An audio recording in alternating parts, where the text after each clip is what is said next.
오늘 설교는 그래야 네가 라고 하는 제목으로 말씀 나누겠습니다. 제가 얼마 전에 그 결혼식을 참여를 했는데 그 결혼식에 주례 목사님이 주례사를 하시면서 하셨던 말씀 중에 하나예요. 어느 믿음이 참 좋은 청년이 마음에 쏙 드는 아가씨를 만나서 결혼을 했습니다. 신혼 초에 그 아내가 하는 짓이 하는 말마다 이쁘고 하는 짓마다 너무너무 예쁘고 사랑스러웠답니다. 그래서 하루는 하나님께 기도를 하는데 기도를 하는 중에 어떻게 저런 아내가 저런 여자가 내 아내가 되었을까 너무 감사하고 기뻐서 하나님께 기도하는데 이렇게 기도를 했다는 거죠. 하나님, 도대체 제 아내는 어떻게 저렇게 아름답지요? 이렇게 물었대요. 그랬더니 하나님이 그래야 네가 사랑에 빠질 것 아니냐, 그래야 네가 사랑에 빠질 것 아니냐, 그렇게 이야기를 하는 말씀을 하시는 거예요. 그래서 그래요? 근데 하나님 참 예쁘기도 한데 어쩜 저렇게 마음씨도 참 곱고 착해요. 도대체 그건 왜 그런 거죠? 그래야 네가 그 아내를 예뻐하고 사랑해 줄 것 아니냐. 남편이 하나님 앞에 너무 이거 내가 사랑의 감정에 도취되어 가지고 취해서 이런 얘기를 하나 보다. 그래서 점잔을 빼면서 마지막으로 이렇게 질문을 했답니다. 그런데 하나님, 가만히 보면 제 아내가 좀 맹한 데가 있긴 해요. 왜 그렇죠? 그랬더니 하나님께서 뭐라 그래요? 그래야 네 아내가 너를 사랑할 것 아니냐. 제가 주례를 듣는데 옛날 제 생각이 떠올랐어요. 제가 예전에 신혼초는 아니죠. 결혼하고 나서 세월이 지난 다음에 세월을 보내면서 아내와 세월을 보내면서 아내한테 그런 얘기를 한 적이 있거든요. 당신은 참 사람 보는 눈이 없다. 그러니까 어떤 사람한테 기대했던 사람한테 실망을 하거나 또는 전혀 기대하지 않았고 힘들어하던 사람이 알고 봤더니 참 좋은 사람이더라 이런 얘기를 할 때마다 제가 참 당신은 어떻게 그렇게 사람 보는 눈이 없냐 그러면 집사람이 뭐라 그래요? 그러니까 당신을 만났지 뭐 그렇게 얘기를 했었던 게 떠올랐습니다. 우리 속담에 아니 땐 굴뚝에 연기 나랴 뭐 이런 게 있죠. 매사에 모든 일에 이유가 있고 원인이 있다는 겁니다. 근데 사실은 이게 좀 조심스러운 속담이에요. 왜냐하면 엄밀하게 따져보면 이유가 없거나 또는 원인이 불분명한 경우도 있거든요. 그러니까 매사에 연기만 보고 아궁이에서 불을 뗐다라고 100% 단정 짓는 것은 매우 위험합니다. 언론이나 정치인들이나 또 심지어 일부 사기꾼들이나 설교자들조차도 연기를 막 보여주면서 이건 아궁이에서 불을 튀었기 때문이다 이런 식으로 막 조장하고 조작하는 경우들이 종종 있어서 제가 노파심에서 드리는 말씀이니까 100% 그렇지는 않다. 단정 짓는 건 위험하다. 그러니까 절대라는 말은 절대 하면 안 된다. 그러나 속담이 이렇게 생기기에는 제가 노파심에서 이런 말씀을 드리는 것이고 연기가 나면 아궁이에서 불을 피웠을 가능성이 매우 높지요. 이걸 개연성이라고 그럽니다. 가능성이 매우 크다. 우리 일상도 마찬가지입니다. 대부분의 경우에는 그에 합당한 이유나 원인이 있는데 우리가 종종 그 이유나 원인을 알지 못할 때가 있어요. 찾지 못할 때가 있어요. 왜 그러지? 모를 때가 있어요. 그렇다고 해서 이게 우연이 된 건 아니다. 대부분은 저절로 된 건 별로 없다. 분명히 아궁이에서 누군가 불을 뗐기 때문에 이 연기가 나는 경우가 대부분이다. 아주 오래전인데요. 상담을 하시는 상담 전문가, 특히 부부 상담을 하시는 전문가에게 들은 이야기입니다. 세미나에서 이제 하시는 말씀이 상담을 하다 보면 찾아오시는 분들 중에 가장 힘들고 어려운 그 상담하시는 분들을 내담자라고 그러는데요. 그 내담자 중에 가장 힘들고 어려운 부부는 싸우고 갈등하는 부부가 아니라는 거예요. 어떤 부부를 상담하기 힘드냐면 10년, 20년 동안 살면서 전 아무런 문제가 없어요. 화목하게 잘 살고 있어요. 우리 가정, 제 아내, 제 남편, 제 배우자랑요. 전 너무너무 잘 맞아요. 이렇게 말하는 사람들이 제일 어렵대요. 왜냐하면 그런 경우는 거의 없답니다. 부부가 실제로 궁합이란 말을 쓰면 안 되죠. 뭐가 합이 잘 맞아가지고 화목하고 잘 지내는 경우는 거의 없대요. 뭐 없을 수야 없겠지만 거의 불가능한 일이고, 가정이 만약에 화목하다고 생각된다면 누군가 최소한 한 사람은, 두 사람이든 최소한 한 사람은 희생하고 헌신하는 사람이 있다는 거예요. 참는 사람이 있다는 거예요. 근데 그걸 화목하다, 우리는 문제가 없다라고 하는 사람들은 어떤 사람이냐? 그 참고 희생하는 사람, 희생하고 있다는 걸 모른다는 거죠. 심지어 내가 잘났기 때문에, 내가 잘해서, 내 아내는, 내 남편은 좀 모자란데 내가 잘해가지고 이렇게 된 거예요 라고 착각하는 거죠. 그 사람이 아프면 병원에 가잖아요. 아프다는 걸 아니까 병원에 가잖아요. 그런데 자기 가정이, 자기 마음이, 또 내 아내의 마음이, 내 남편의 아내가 아픈지를 모르는 거예요. 자신은 안 아프대요. 나도 안 아프고 상대방을 아프게 하는지도 모르는 거죠. 건강하다고 생각하는데 겉으로는 그렇게 보이니까.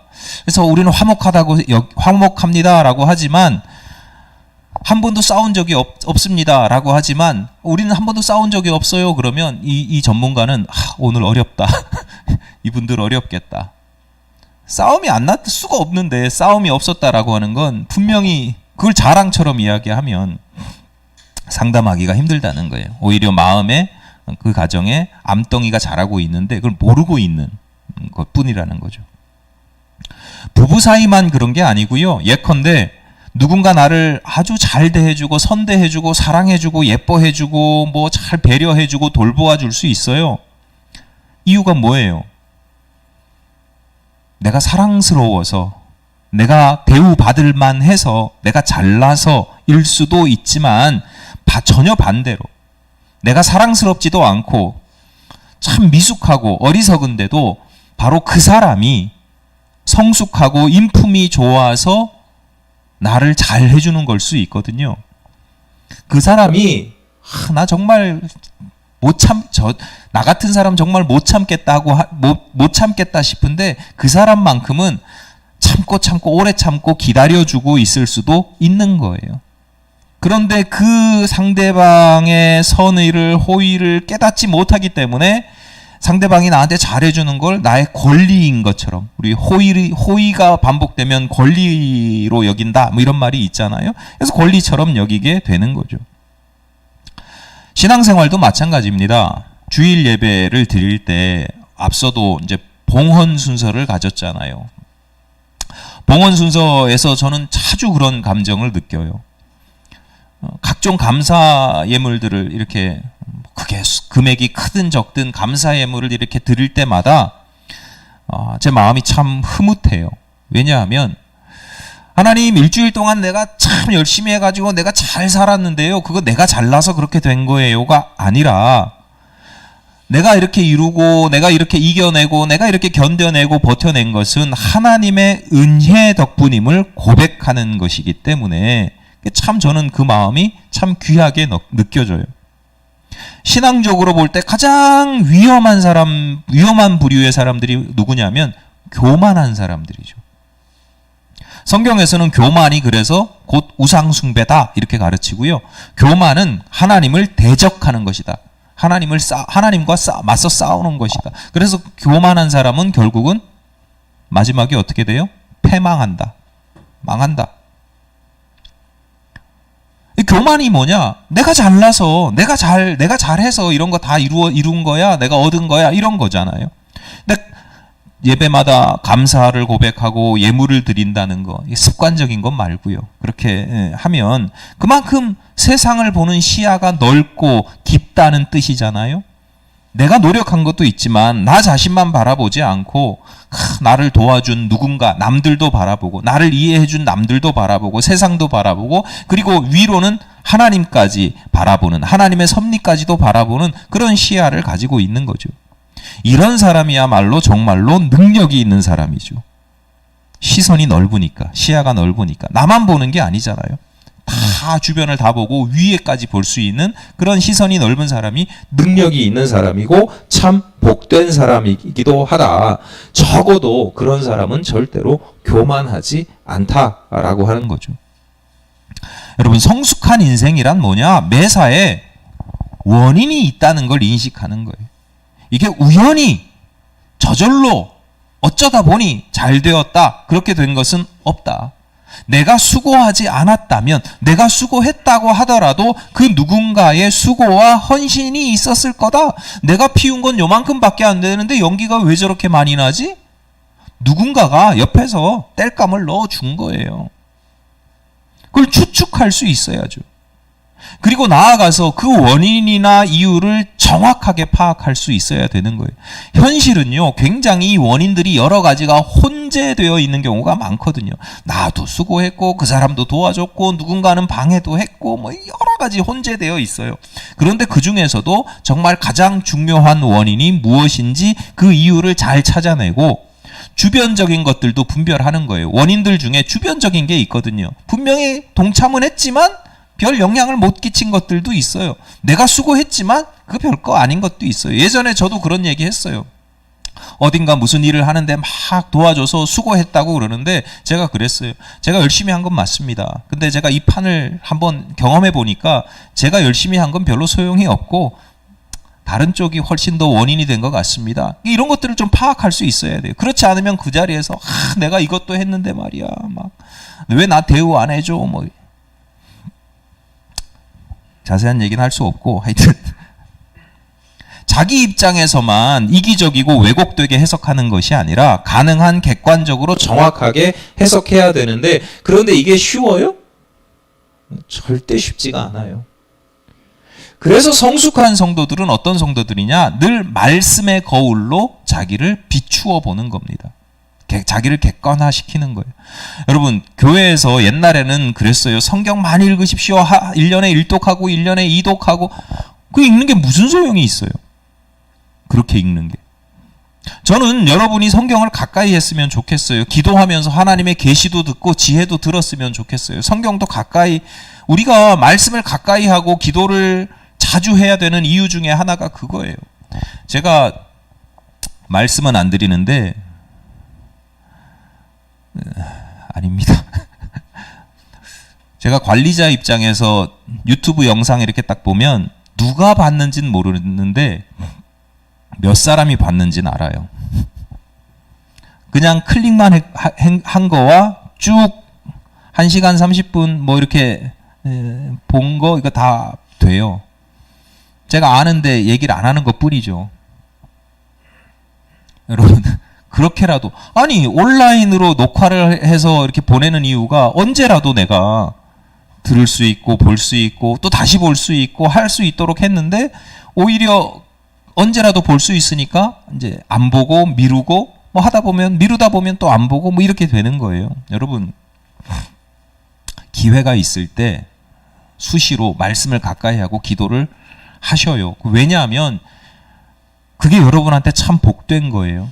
다시 말씀드리지만 그 말씀이나 기도를 통해서 자신을 그 말씀의 거울로 비추어 보고 객관화시켜서 볼 수 있거든요. 그래서 시야가 넓어져서 내 삶에 일어나는 어떤 여러 가지 일들의 원인을 정확하게 파악할 수 있는, 그게 내공이 쌓이는 거예요. 그래서 신앙생활 오래 하신 분들, 말씀을 제대로 자기를 비추어 보신 분들, 잘 들어보신 분들, 읽어보신 분들, 기도 진짜 깊이 하시는 분들은요 달라요.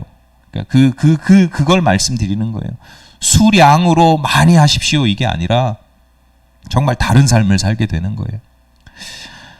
바울이 초대교회에서 나름의 엄청난 지도력을 발휘했잖아요. 아주 중요한 인물입니다. 신앙적으로는 위인이라고 할 수도 있어요. 선교적인 역량이 있었고 그런 이후에는 생명을 건 헌신이 있었고요. 실제로 엄청난 성과를 거두기도 했습니다.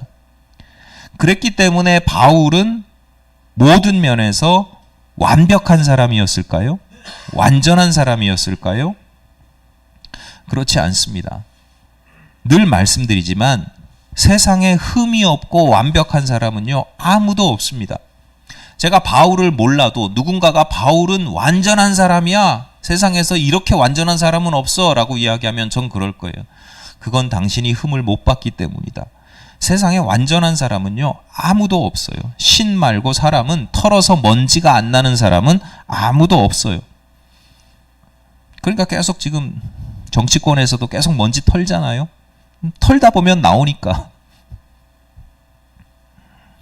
인간은 누구나 죄인이고요. 바울도 어마어마한 업적을 이룬 바울이라고 해서 예외가 아닙니다. 어떤 학자들은 그래서 바울이 성격이 참 안 좋았어, 괴팍했어 이렇게 주장하기도 합니다. 그런데 앞서 말씀드렸듯이 그건 해석의 문제이기 때문에 뭐 성격이 괴팍했어, 안 좋았어, 어느 정도가 괴팍한 거예요? 그러니까 이건 정도의 문제죠. 어떤 사람에 대해서 내가 기대를 많이 가지고 있으면 조금만 흠이 있어도 저 사람 흠이 있네? 이러지만 어떤 사람에 대해서 특별한 기대가 없으면 좀 흠이 있어도 그냥 그런가 보다 이런단 말이에요. 그러니까 바울이 성격이 좋아, 나빠 뭐 이런 것도 그냥 정도의 문제고 해석의 문제고 다른 사람과의 상대적인 문제, 다른 사람보다 더 나쁘냐 더 좋으냐 하면 상대적인 문제죠. 그러니까 그런 건 좀 해석의 여지가 있어요. 그런데 누가 보더라도 이건 해석의 여지 없이 누가 보더라도 바울이 가진 문제가 하나 있었거든요. 이 문제는 바울이 스스로도 알고 있는 문제였어요. 본문 7절입니다. 여러 계시를 받은 것이 지극히 크므로 너무 자만하지 않게 하시려고 내 육체에 가시 곧 사탄의 사자를 주셨으니 이는 나를 쳐서 너무 자만하지 않게 하려 하심이라. 바울이 자신의 육체에 가시가 있었다라고 스스로 고백을 합니다. 내 육체에 가시가 있는데 그 가시가 도대체 무엇인지를 성경에서 또는 바울이 명확하게 구체적으로 기록하고 있질 않아요. 다만 육체의 가시니까 질병 정도로 해석을 합니다. 그래서 가장 가능성이 높은 게 풍토병. 여러 군데 이제 돌아다녔으니까 풍토병이나 물갈이도 하잖아요. 뭐 옛날에 지금보다도 더 오래된 옛날이니까 풍토병에 취약했으니까 풍토병이거나 또는 이제 간질일 것이다 이렇게 추측을 하는데 간질은 옛날 쓰는 표현이고 요즘은 뇌전증이라고 합니다. 간질이라는 표현은 이제 쓰시면 이제 별로 안 좋은 표현이니까 뇌전증이라고 해요. 뇌전증이라고 하면 또 이게 뭐야 이러실까봐 제가 설명해 드리는 거고요. 간질, 뇌전증 발작하시는 거 하는 거 보시거나 들어보신 분 계시잖아요. 뭐 드라마나 이런 데서도 보신 분 계시고 막 발작하면서 온몸 경련 일으키면서 이제 거품을 입에서 거품 나오고 그래서 응급처치하지 않으면 위험할 수 있고 그걸 바울이 그런 병에 그런 병이 있었을 것이다 이렇게 추측을 하는 거죠. 근데 병명은 중요하지 않아요. 중요한 건 뭐냐면 바울이 나한테 육체의 가시가 있는데 그게 마치 뭐와 같냐면 사탄의 사자와 같다. 이게 무슨 병인지는 모르겠지만 바울에게 이 육체의 가시는 사탄의 사자처럼 매우 고통스러웠어요. 고통이 너무너무 극심하고요. 뿐만 아니라 덕이 되지 않는 거죠. 생각해 보세요. 바울이 선교사잖아요. 복음을 전했단 말이에요. 복음이라는 게 뭐예요? 복된 소식이잖아요. 굿뉴스란 말이에요. 예수를 믿으면 구원을 받습니다. 복을 받습니다. 하늘의 복을 받습니다. 근데 나는 갑자기 거품 물고 쓰러져 가지고 발작을 한단 말이에요. 그러면 이게 무슨 선교가 되겠냐고. 무슨 덕이 되겠냐고. 하나님의 축복을 선언하는데 정작 자신은 볼성사나운 질병으로 고통을 받는단 말이죠. 여러분 이게요 2000년 전뿐만 아니라 제가 어렸을 때 제가 청년회 때에도 교회에서 제가 그런 적이 여러 번 말씀드렸을 텐데 제가 다니던 교회에 부목사님이 교통사고가 났어요. 택시를 타고 가다가 택시가 부딪혀가지고 택시 뒷좌석에 앉아있다가 앞에 의자 그 목 받치는 거 있잖아요. 그거 부딪혀가지고 코뼈가 부러졌어요. 근데 담임 목사님이 교회 나오지 말라고. 2주 동안 치료 다 될 때까지 교회 나오지 말라고. 이게 그런 게 있으면 같이 아파하고 위로하고 기도하고 이게 아니라 목사가 사고가 나가지고 이렇게 다친 모습 보이는 게 덕이 되지 않는다고. 그게 30년 전 일이에요. 그러니 2000년 전에는 어땠겠냐고요. 바울의 마음이 어땠겠냐고요. 바울이 스스로 아는 거예요. 그러니까 이게 이게 사탄의 사자라는 거예요, 이건. 내가 하는 하나님의 일들을 방해하는 거죠. 그러니까 육체적으로나 정신적으로나 신앙적으로나 사역의 측면에서는 너무너무 힘들게 하는 거예요.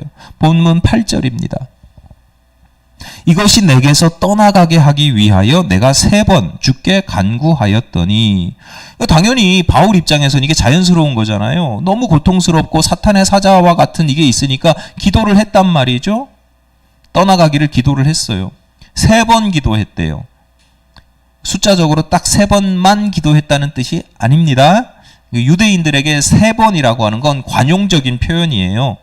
내가 충분히 기도했다, 완료했다, 이런 뜻을 가지고 있어요. 내가 이게 떠나가기를 위해서 엄청나게 기도를 했다. 더 이상 기도할 수 없을 만큼 완료해, 다 이룰 만큼 기도를 했다. 할 만큼 내가 기도할 만큼 했다. 충분히 기도했다. 이런 뜻이에요. 이어지는 9절 전반부입니다. 나에게 이르시기를, 기도했더니 하나님이 말씀하시는데, 내 은혜가 네게 족하도다. 이는 내 능력이 약한 데서 온전하여 짐이라 하신지라. 다시 말씀드리지만 바울에게 육체에 가시는 곳 사탄의 사자와 같다, 이렇게 고백하고 있는데, 하나님께서 응답하시기를 그 사탄의 사자라기보다는 네 몸의 약점이다. 네가 가지고 있는 약한 부분이야. 그런데 말이야, 그 약한 부분 때문에 하나님의 능력이 온전해지는 거야. 하나님의 능력이 온전하게 나타나는 이유가 뭐냐면 네가 약하기 때문이야 라고 이야기를 하는 거예요. 바울이요, 처음부터 그 이유를 구하는 기도를 드린 게 아니에요. 하나님, 도대체 이게 왜 나한테 있는 거죠? 라고 그 이유를 구한 게 아니에요. 하나님, 너무 고통스러우니까 이거 좀 떠나가게 해주세요. 그렇게 기도했어요. 오랫동안 충분히 기도할 만큼 했다는 건 그 기도하는 동안에 그 응답이 이루어졌다는 거예요? 안 이루어졌다는 거예요? 하나님 이거 저한테 있으면 안 되는 거예요. 하나님의 영광을 위해서도 있으면 안 되는 거예요. 오랫동안 기도를 했는데도 안 들어주셨어요. 그러면 무슨 얘기냐면 그 기도하는 내내 그 오랫동안 기도하면서 얼마나 힘들었겠어요. 하나님 분명히 이거 떠나보내줘야 되는데 내가 이걸 위해서 계속 기도하고 있다는 건 얼마나 내가 힘들고 어렵다는 거예요. 그런데 그러다가 응답을 받았거든요. 그런데 본문의 내용처럼 하나님께서 응답을 들려주셨는데 바울의 문제가 해결이 됐어요? 안 됐어요? 안 됐잖아요. 나 이거 떠나가기를 원했는데 그거 해결이 안 됐어요. 다만 그 문제를 내가 잘못 해석하고 있었다, 잘못 이해하고 있었다는 사실을 깨닫습니다.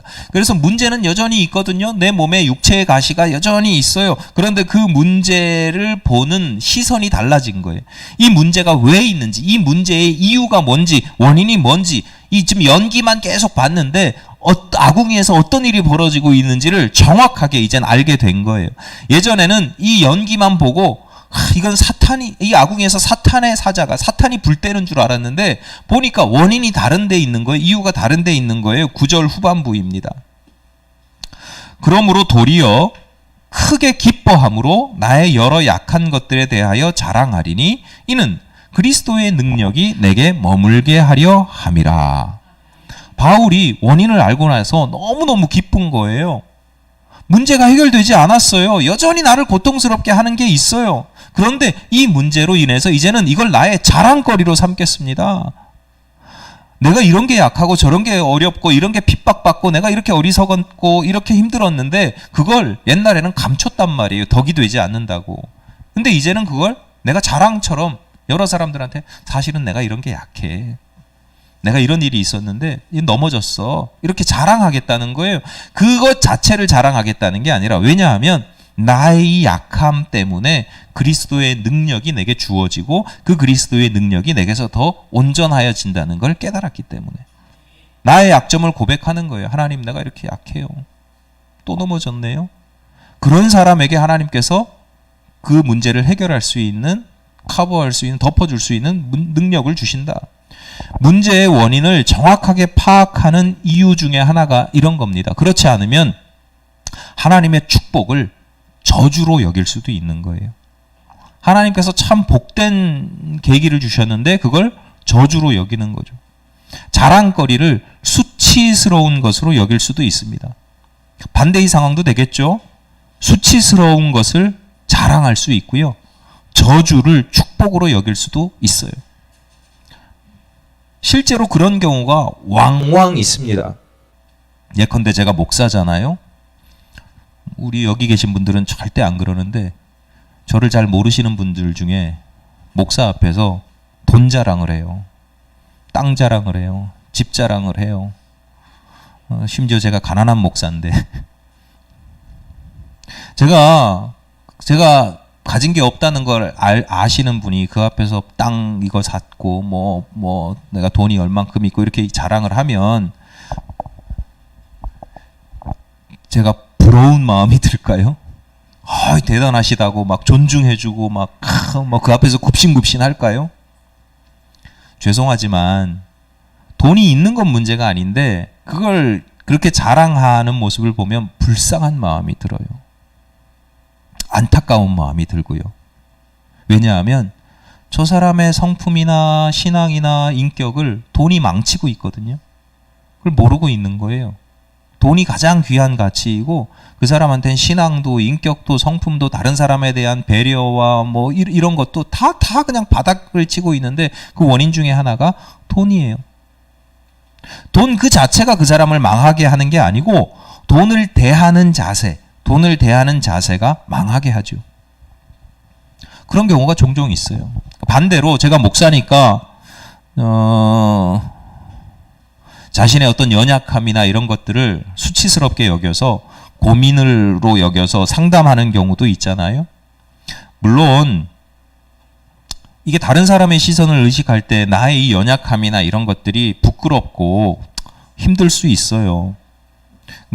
그래서 그게 뭐 힘들 수는 있는데 그게 마음의 병이 되면 안 되거든요. 이게 내가 약한 거를 인식하면 아까 이게 복이 될 수 있다라고 말씀드렸는데 내 약한 것들을 자꾸 인식하다 보면 이게 강박이 되는 경우가 있어요. 무슨 일만 생기면 내가 이렇게 약해서 내가 이런 문제가 있어서 이렇게 강박이 되고 그래서 불안과 초조 뭐 이런 것 마음의 정신적인 질환으로 이어질 필요도 있어요. 그러니까 난 무조건 나의 삶을 부정하라는 게 아니에요. 바울이 뭐 이랬다고 해서 여러분 참 조심하셔야 되는데 내 삶에 내 성격이나 내 신앙이나 내 인격이 나는 무슨 벌레만도 못한 죄인이고 여러분 맞는데 벌레만도 못한 죄인인 거 맞는데 그게 여러분 강박이 되면 안 돼요. 여러분을 속박하면 안 돼요. 다만 내가 나의 연약함을 인정을 하고 바라볼 수 있으면 그래서 상담까지 할 정도면 어떤 거냐면 볼 수 있다는 거예요. 그러니까 저는 그렇게 상담하시는 분들을 보면 참 복이 있다 이런 생각도 들어요. 아까 돈 자랑하시는 분은 불쌍하다 이런 생각이 들지만 목사님 제가 참 너무 불쌍한 인생 같아요 이렇게 이야기하고 이제 말씀하고 나누다 보면 그게 병이 되는 경우는 위험하지만 때로는 참 복이 있다. 왜냐하면 자신의 연약함을 아는 거잖아요. 내 연약함을 알고 내어놓고 해결해 보려고 하잖아요. 이런 사람들은요 다른 사람들의 연약함도 이해를 해요. 내가 이렇게 연약하니까 내가 이렇게 넘어지니까 내가 이렇게 아프니까 다른 사람도 뭔가 내가 이해할 수 없는 일들을 벌이면 저 사람은 어디가 약한가 보다 연약한가 보다 이해하고요. 또 그 사람들에게 배려하게 되고 다른 사람에게 위로가 되기도 하고 나도 아팠어 나도 넘어졌어 이러면 그 사람한테 그것만큼 위로가 되는 게 없거든요. 그러니까 바울의 고백처럼 나의 약함과 실패가 나를 성숙하게 할 뿐만 아니라 나의 약함과 실패를 내어놓고 고백하고 하나님 앞에든지 사람에게든지 그게 상담하는 사람에게든지 아니면 비슷한 일을 겪고 있는 사람에게 위로하는 말이든지 이렇게 내어놓는 게 나의 연약함을 자랑하는 거거든요. 바울의 고백 표현으로 하자면. 근데 그 위에 하나님께서 당신의 능력을 더하여 주시고 하나님의 능력을 그 나의 약함을 자랑하는 것이 드러내는 것이 하나님의 능력을 이끌어낸다. 그런 점에서 연약한 것이 오히려 자랑거리가 될 수 있을 만큼 복된 게 될 수 있는 거예요. 여러분 다시 말씀드리지만 열심히 기도하셔야 됩니다. 말씀을요 깊이 묵상하셔야 됩니다. 그러면 그 가운데 하나님께서 보여주시는 것이 있어요. 그냥 하루에 내가 몇 장을 읽었어 내가 오늘 설교를 매일 들어 이게 아니라요. 하다 보면 하나님께서 보여주시고 교정해 주시는 것이 있어요. 그 가운데 이게 내가 잘못 알고 있었구나. 내가 잘못 이해하고 있었구나. 라는 것들을 바르게 알게 되는 게 그게 신앙적으로 성숙해지는 것이죠. 예를 들어서 여러분 가난이 저주예요? 돈 많은 게 부자가 되는 게 축복이고 가난이 저주예요? 성경을 안 읽어서 그래요. 예수께서 산상수훈에서 뭐라고 그래요? 마음이 가난한 자는 복이 있나니 천국이 저희 것임이라. 하나님 나라 믿지 않고 하나님 나라 갈 생각 없고 세상에서 그냥 돈 많이 벌어서 이 땅에서 열심히 뭐 펑펑 쓰고 누릴 거 다 누리고 못된 짓도 하고 이런 사람들한테는 이 말씀이 안 통해. 상관없어요. 근데 우리 예수 믿는 사람들이잖아요. 하나님 믿는 사람이고 천국 갈 사람들이잖아요. 그런 사람들이 가난이 왜 저주예요? 마음이 가난한 자는 복이 있나니 천국이 저희 것임이라. 가난하는 것 자체가 문제가 아니라 가난한 자에게는 복이 있어요. 하나님 나라를 구하는, 천국을 구하는 그런 마음을 가지게 되는 거예요. 여러분 분노하게 하는 것들이 있습니까? 나를 분노하게 막 참을 수 없이 분노하게 하는 것들이 있습니까? 믿음이 좋은 사람들, 성경 많이 읽으신 분들, 말씀 많이 들으신 분들, 기도 많이 하시는 분들은요, 나를 분노하게 하는 것들 앞에서 어떻게 하느냐? 애통해 합니다. 분노가 아니라 애통해 해요. 그러면 애통하는 자는 복이 있나니 저희가 하나님의 위로를 받을 것이요. 하나님의 위로가 임합니다. 분노 백날 해보십시오. 문제가 해결이 되나? 안 됩니다. 근데 애통하잖아요. 그 문제 앞에서. 그러면 하나님께서 여러분의 마음을 위로해 주신다. 여러분 제대로 깨닫고 제대로 고침받아서 나를 힘들고 슬프게 하던 것들이 사실은 나를 참 즐겁게 하고 행복하게 하려는 하나님의 도구였구나 라는 사실을 깨달으시기를 바랍니다. 원인을 제대로 알아야 하는 또 한 가지 중요한 이유가 있습니다. 바울의 고질병은 바울로 하여금 선교의 사명을 제대로 감당하지 못하게 했습니다. 바울에게는 육체의 가시가 있었어요. 그래서 바울에게는 내가 육체의 가시가 있었기 때문에 그래서 바울의 지도력이 늘 타격을 입습니다.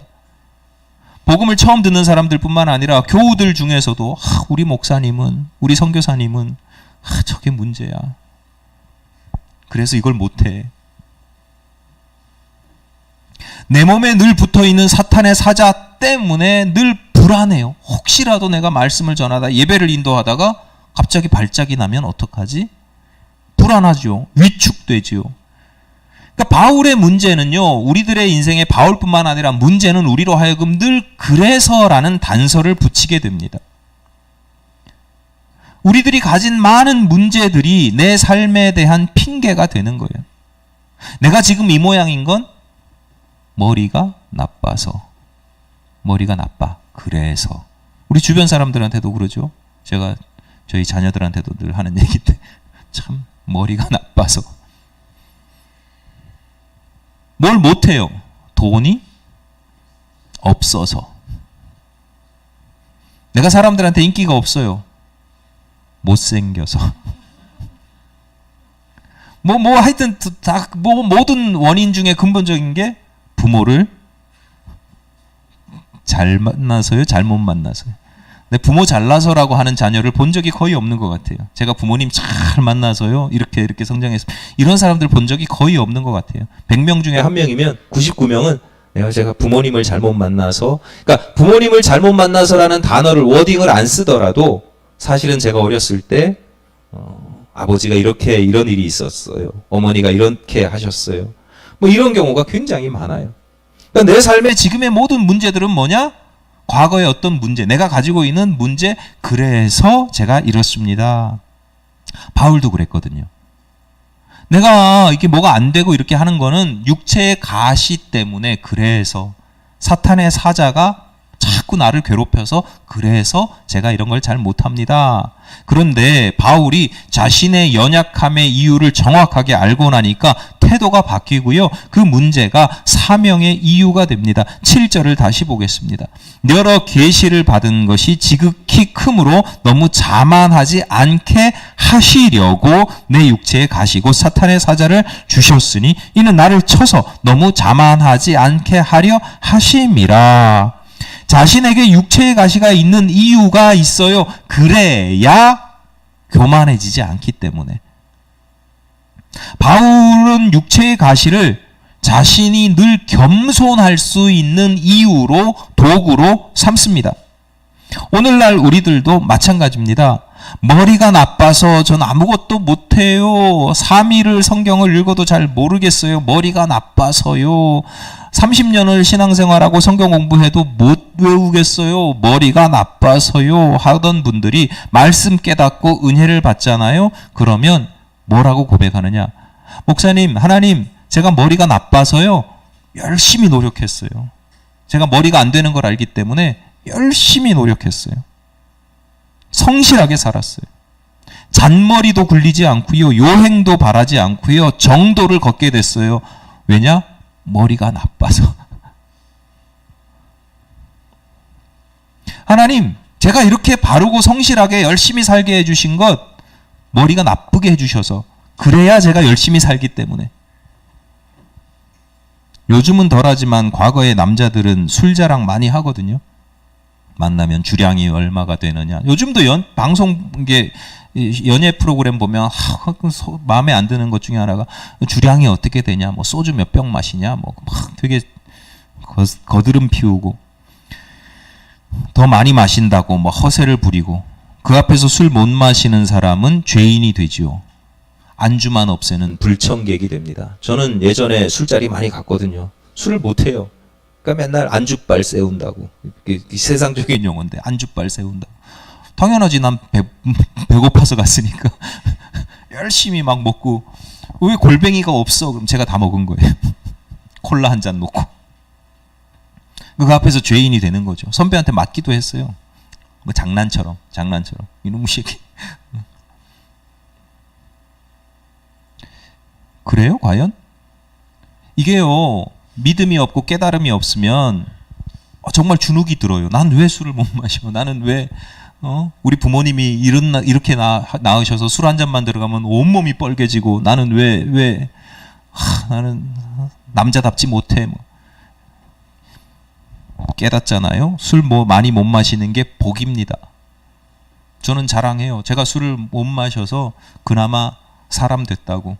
술까지 마셨으면 젊은 시절에 어떻게 폐인이 됐을지도 모른다고.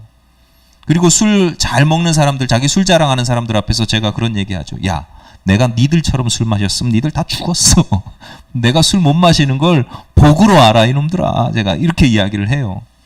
깨달음이 생기니까 내가 약한 게 아니야. 내 약한 게 하나님께서 나에게 복을 주시는 거예요. 앞서 설교 서두에 신혼부부의 이야기를 예화로 말씀드렸습니다. 남편의 질문에 대해서 하나님께서 응답하실 때마다 공통적으로 나타나는 표현이 있죠. 그래야. 누가 만든 예화인지 아니면 어떤 분이 체험한 것인지는 모르겠지만 기가 막히죠. 좋은 것이든 나쁜 것이든 하나님께서 내게 주시는 분명한 이유가 있는데, 나를 넘어뜨리려고 괴롭히려고가 아니라 나로 하여금 바르게 그리고 복되게 살게 하기 위해서입니다.